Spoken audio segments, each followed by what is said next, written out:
Hey everyone, welcome back to another daily recap. So today I traded a lot, and there was a lot of opportunity today. I missed a lot of the trades. Half of the reason because I was at school, half the reason because I was focused on other trades because there's so many opportunities today. I nailed the MULN overextended gap down, and I had a lot of stuff going on today. So finally, like I've been saying at the end of every daily recap, the pre-market gappers have been non-existent, so my ADF system hasn't been able to work. Finally, we get something that fits my criteria. So something's gapping pre-market. Okay, it's CTIC. I'm not going to show my chart just because it's my system, and that's my edge. Sorry, but basically everything was working perfectly all until it missed my price target by 10 cents. And it missed my price target by 10 cents, and it bounced all the way to the highs and stopped me out. So, and it was going to be a 6.5R win. By far, very far, my biggest win ever. And 6.5R is actually normal for my system to get. I just now implemented it in February, and we've had 0 gappers, so I haven't been able to execute it. But finally, I am. I was up 6R, and of course, everyone in the comments is like, "Oh, you're being greedy. You're being greedy." No, I followed my trade perfect 100%. I followed it perfect. I traded my system exactly how I should have, and it sucks. It's unfortunate, but I'm glad I stuck to my price target. I'm glad I didn't deviate from my process because in the long term, deviation will equal less profits. So sticking to your process, sticking to your system, your plan, it's gonna be more profitable, even if one individual trade doesn't look so good. Like I added huge size into this. Sorry, bear back. I added huge size to this. I was in for a sick win. I was in for an 8R day, to be completely honest. Would have been insane. And part of the reason I got so emotional today, and I'm just so physically, mentally drained right now. I'm so tired, just from all the stress, but also just so many emotions. I was so excited I was gonna have a huge win. I was trying to calm those emotions down, like, okay, there's a very good chance I get stopped out because my ADF system only has a 25% win rate, but average R, 6R on average. So it sucks big time, but anyways, I followed the system. Moving on to my discretionary trades, which were the wallet patter and saver today. So about a week ago or 2 weeks ago, I decided to implement discretionary trading after market open and my system trading in pre-market only. So this was a great decision because ever since I started discretionary trading, my discretionary equity curve has gone up. My ADF curve has gone down because, again, we don't have gappers. My system needs sample size to be profitable. So when I only trade 3 times a month with my system, when regularly I would have traded 50 times. Not even kidding. I would have taken 50 trades on average last year, 2021. This month, I think I literally took maybe 5 to 10 trades. And so my edge can't play out with little sample size. But implementing discretionary trading has made it so that I'm not losing money anymore. I'm just break even while my ADF system is in a drawdown. So once my ADF system starts firing, parentheses, once we get pre-market gappers, it'll start firing once we get pre-market gappers. That's when I will really explode because my ADF system will be producing huge R wins and my discretionary trading will be adding on to that, wallet padding that. And in times of drawdown with my system, my discretionary trading has kept me flat, kept me safe. So I'm really happy about that. So diving into the trades, IRNT was watching this, big run up, bounce short, but bounce short wasn't my entry.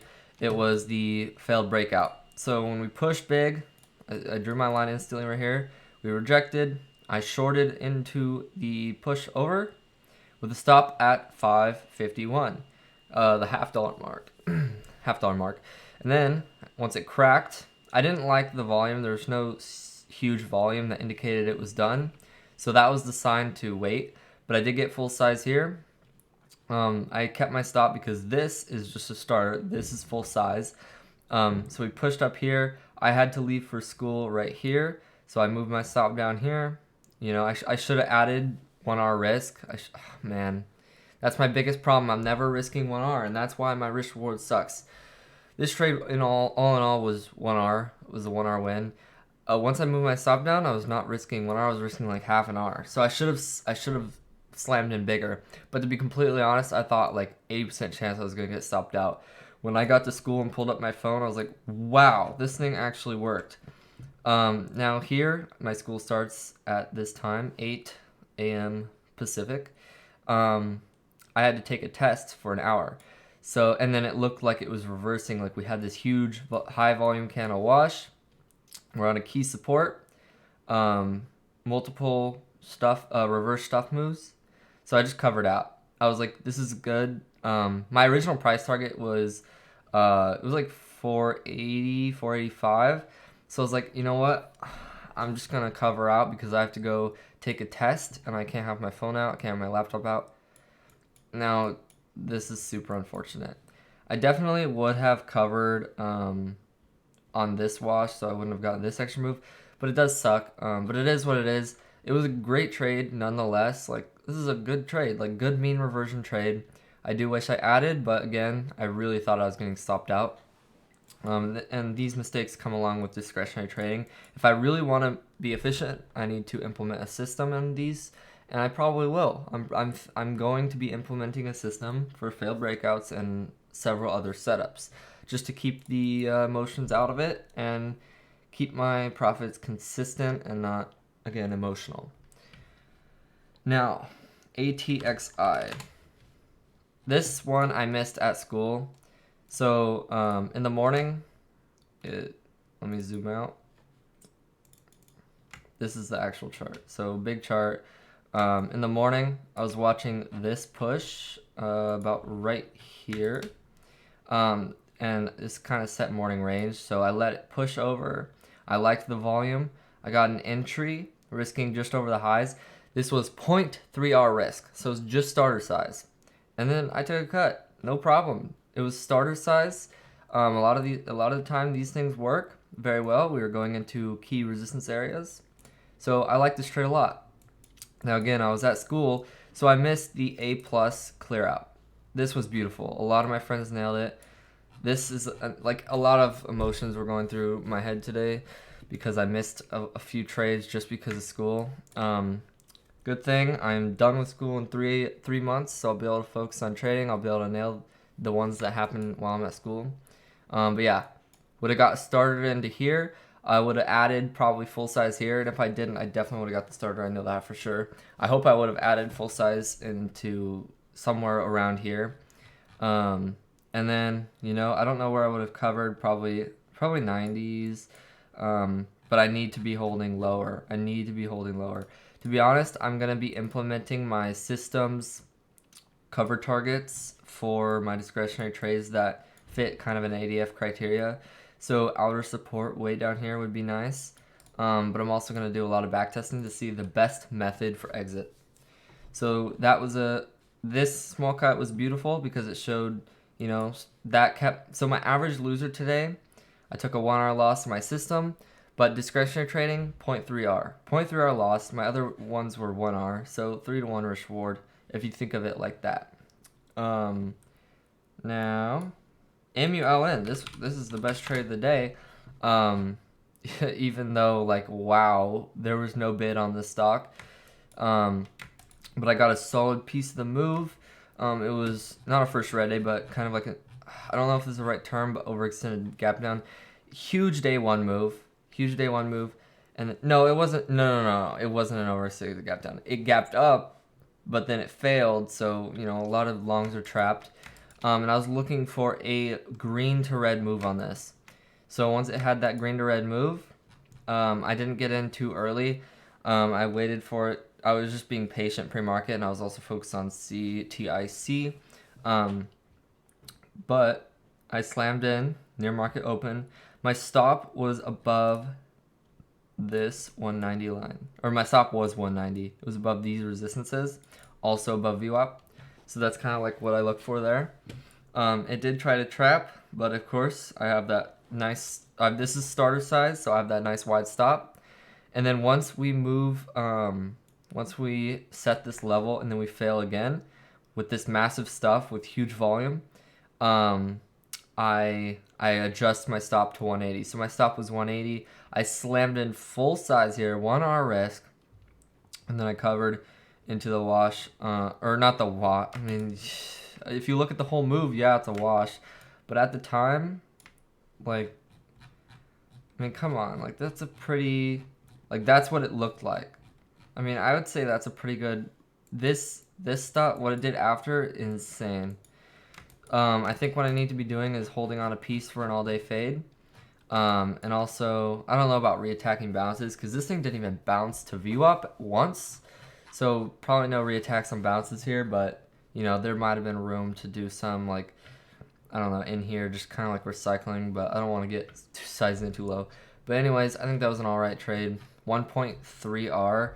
I really need to find out how to get better risk reward on these because if I could have gotten, you know, like 2 or 3R on this and then 2 and 3R on IRNT, would have been a beautiful day. Like 6R, that's insane. Plus my ADF, if that worked out, that'd be 12R on the day, and then my average loser would have been 0.3R. That's incredible. That's the vision. That's the goal that I'm working towards. Yeah, overall, I'm pretty happy with my trading. Although today was super mentally straining. I'm exhausted right now, but let's look at my stats together. Let me pull it up. I haven't imported my trades today yet, but you could imagine they would be good. So I'm going to filter discretionary only just to see my progress ever since I started discretionary trading. So this is for the month of February. And you know what? I'll probably do a February recap. But this is my discretionary trading. We'll do it in ours. This is my discretionary trading. We'll do it net. So yeah, it was looking at the R's is not very good. But if you go to dollar and then you go to detailed, you could see my average loser was $8. My average winner was 22. That's great risk reward. But the problem is when you go to R's, it's like less than 1R. And I don't know the reason to that. I think that's because I'm often only taking cuts on my starter and then, you know, I'm never going full size. So I think something I might do is risk 2R, quote unquote, with my discretionary trading, because that'll probably, my hopes is that that'll end up making this like 1.5R and that'll make this like 5.5R. So that would be great. Profit factor is pretty good. Gross, pretty good. You know, overall, discretionary trading is great. ADF, I'm in a drawdown, like I said. This month, not bad, like 2.4R, that's nothing. That's just because of the sample size, 5R net. Well, 6R now after today. But yeah, overall, those are my stats. But yeah, I'm going to do a February recap soon, so stay tuned for that. Turn on post notifications. Be sure to drop a like on this video because it does share it more. And yeah, I will see you all tomorrow because I've been pretty consistent with these. You know, they're pretty easy to make and great to keep track of my progress. And a lot of you guys say you enjoy them, so I'm glad. Yeah, I will see you guys tomorrow. Peace.